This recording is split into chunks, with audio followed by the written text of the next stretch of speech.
Kevin Michael Rudd is a former Australian politician who was twice Prime Minister of Australia from 2007 to 2010 and again in 2013, having previously served as a diplomat and then as an official for the Queensland Government. Rudd was initially elected to the House of Representatives for Griffith in 1998. He was promoted to the Shadow Cabinet in 2001 as Shadow Minister for Foreign Affairs. In December 2006, he successfully challenged Kim Beazley to become the leader of the Labour Party, subsequently becoming the leader of the opposition. Under Rudd, Labour overtook the incumbent Liberal National Coalition led by John Howard in the polls, making a number of policy announcements on areas such as industrial relations, health, climate change, education, and the national broadband network. Labour won the 2007 election by a landslide, with a 23-seat swing in its favour, and Rudd was sworn in as the 26th Prime Minister of Australia on the 3rd of December. The Rudd government's first acts included signing the Kyoto Protocol and delivering an apology to Indigenous Australians for the stolen generations. The previous government's industrial relations legislation, Work Choices, was largely dismantled. Australia's remaining Iraq War combat personnel were withdrawn, and the Australia 2020 summit was held. In response to the global financial crisis, the government provided economic stimulus packages, and Australia was one of the few developed countries to avoid the late 2000s recession. Despite a long period of popularity in opinion polls,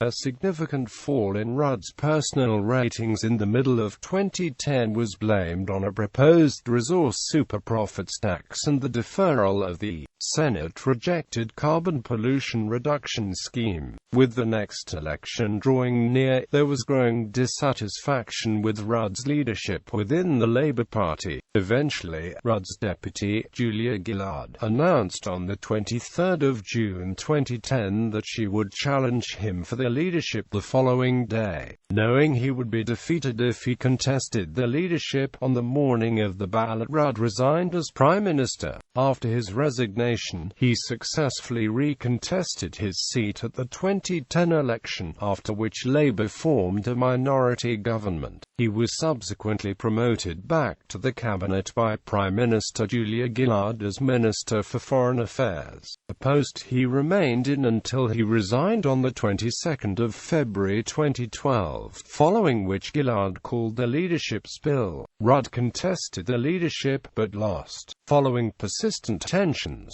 Gillard announced another caucus ballot on the leadership on the 26th of June 2013, from which Rudd emerged victorious. He was sworn in as Prime Minister for a second time the following day, and formed his second cabinet, which contained a record number of women. He also became the first serving Australian Prime Minister to publicly support same-sex marriage. Despite an initial rise in opinion polls following his return, Labour was defeated in the 2013 election. Rudd resigned as Prime Minister for a second time on the 18th of September, and announced on the 13th of November that he would be stepping down from Parliament within a few days. On the 22nd of November, Rudd formally tendered his resignation to the Speaker of the House of Representatives. In February 2014, he was named a senior fellow with John F. Kennedy School of Government at Harvard University, where he completed a major research effort on the future of China-United States relations. In September 2014, he became a distinguished fellow at the Paulson Institute, a think tank at the University of Chicago. He is also the inaugural president of the Asia Society Policy Institute, and chairs the Independent Commission on Multilateralism and the Sanitation and Water for All Global Partnership. In 2016, Rudd asked the Government of Australia to nominate him for Secretary-General of the United Nations. At its meeting on the 28th of July, the Cabinet was divided on his suitability for the role, and on that basis, Prime Minister Malcolm Turnbull decided to decline the request, since nomination by the Australian government was considered necessary prerequisite for candidacy. Turnbull's decision essentially ended Rudd's campaign. Rudd later confirmed as much. However, there remains dispute over what, if any, earlier assurances Turnbull may have given to Rudd and about what happened in the cabinet meeting. Early life and education. Rudd was born in Nambour, Queensland, to Albert and Margaret Rudd, the youngest son of 4 children, and grew up on a dairy farm in nearby Umundi. At an early age, he contracted rheumatic fever and spent a considerable time at home convalescing. It damaged his heart, in particular the valves, for which he has thus far had 2 aortic valve replacement surgeries. But this was discovered only some 12 years later. Farm life, which required the use of horses and guns, is where he developed his lifelong love of horse riding and shooting clay targets. When Rudd was 11, his father, a share farmer and Country Party member, died. Rudd states that the family was required to leave the farm amidst financial difficulty between 2 and 3 weeks after the death, though the family of the landowner states that the Rudds didn't have to leave for almost 6 months. Following this traumatic childhood and despite familial connections with the Country Party, Rudd joined the Australian Labor Party, the Party of Social Justice, in 1972 at the age of 15. Rudd boarded at Marist College Ashgrove in Brisbane. Although these years were not happy due to the indignity of poverty and reliance on charity, he was known to be a charity case due to his father's sudden death. He has since described the school as tough, harsh, unforgiving, institutional Catholicism of the old school. 2 years later, after she retrained as a nurse, Rudd's mother moved the family to Nambour, and Rudd rebuilt his standing through study and scholastic application and was dux of Nambour State High School in 1974. His future treasurer Wayne Swan attended the same school at the same time, although they did not know each other as Swan was 3 years ahead. In that year, he was also the Queensland winner of the Rotary Youth Speaks for Australia public speaking contest. Rudd is of English and Irish descent. His paternal 4th great-grandparents were English and of convict heritage, Thomas Rudd and Mary Cable. Thomas arrived from London, England in 1801. Mary arrived from Essex in 1804.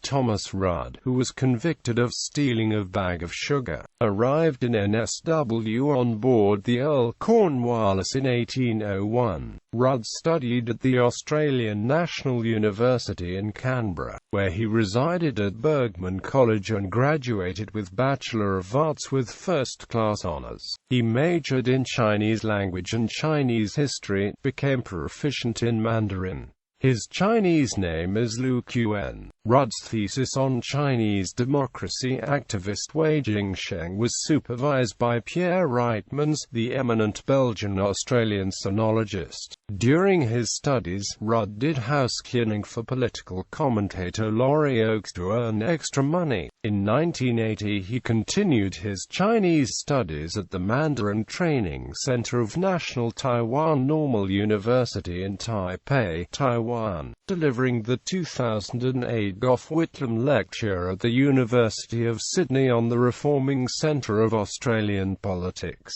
Rudd praised the former Labor Prime Minister for implementing educational reforms, saying he was a kid who lived Gough Whitlam's dream that every child should have a desk with a lamp on it where he or she could study. A kid whose mum told him after the 1972 election that it might just now be possible for the likes of him to go to university. A kid from the country of no particular means and of no political pedigree, who could therefore dream that one day he could make a contribution to our national political life. Entry into politics. Rudd joined the Department of Foreign Affairs in 1981, serving as a diplomat until 1988. He and his wife spent most of the 1980s overseas at various Australian embassies, including in Stockholm and in Beijing. Returning to Australia in 1988, he was appointed Chief of Staff to the opposition leader in Queensland, Wayne Goss. He remained in that role when Goss was elected Premier in 1989, a position he held until 1992 when Goss appointed him Director General of the Office of Cabinet. In this position, Rudd was arguably Queensland's most powerful bureaucrat. He presided over a number of reforms, including development of a national program for teaching foreign languages in schools. Rudd was influential in both promoting a policy of developing an Asian languages and cultures program which was unanimously accepted by the Council of Australian Governments in 1992, and later chaired a high-level working group which provided the foundation of the strategy in its report, which is frequently cited as the Rudd Report. The Goss government saw its majority slashed in 1995, before losing it altogether after a by-election 1 year later. After Goss' resignation, Rudd left the Queensland Government and was hired as a senior China consultant by the accounting firm KPMG Australia. While in the position, he won selection to be the Labour candidate for the seat of Griffith at the 1996 federal election, despite being endorsed by the retiring Labour MP, Ben Humphries. Rudd was considerably hampered by Labour's unpopularity in Queensland, as well as a redistribution that almost halved Labour's majority. Rudd was defeated by Liberal Graham McDougall on the 8th count as Labour won only 2 seats in Queensland. Rudd stood in the same seat against McDougall in the 1998 election, this time winning on the 5th count. Member of Parliament 1998 to 2007, Rudd made his maiden speech to the House of Representatives as the new member for the division of Griffith on the 11th of November 1998, Shadow Minister following Labour's defeat in the 2001 federal election. Rudd was promoted to the Shadow Cabinet and appointed Shadow Minister for Foreign Affairs. In 2002, he met with British intelligence and helped define the position that Labour would take in regards to the 2003 invasion of Iraq. There is no debate or dispute as to whether Saddam Hussein possesses weapons of mass destruction. He does. There's no dispute as whether he's in violation of UN Security Council resolutions. He is. After the fall of Saddam Hussein, he would criticize the Howe government over its support for the United States, while maintaining Labour's position of support for the Australian-American alliance. Well, what Secretary Powell and the US seems to have said is that he now has grave doubts about the accuracy of the case he put to the United Nations, about the claim that Iraq possessed biological weapons laboratories, the so-called mobile trailers, and here in Australia, that formed also part of the government's argument on the war. I think what it does is it adds to the fabric of how the Australian people were misled about the reasons for going to war. Rudd's policy experience and parliamentary performances during the Iraq War made him one of the best-known Labour members. When Labour leader Simon Crean was challenged by his predecessor Kim Beazley, Rudd did not publicly commit himself to either candidate.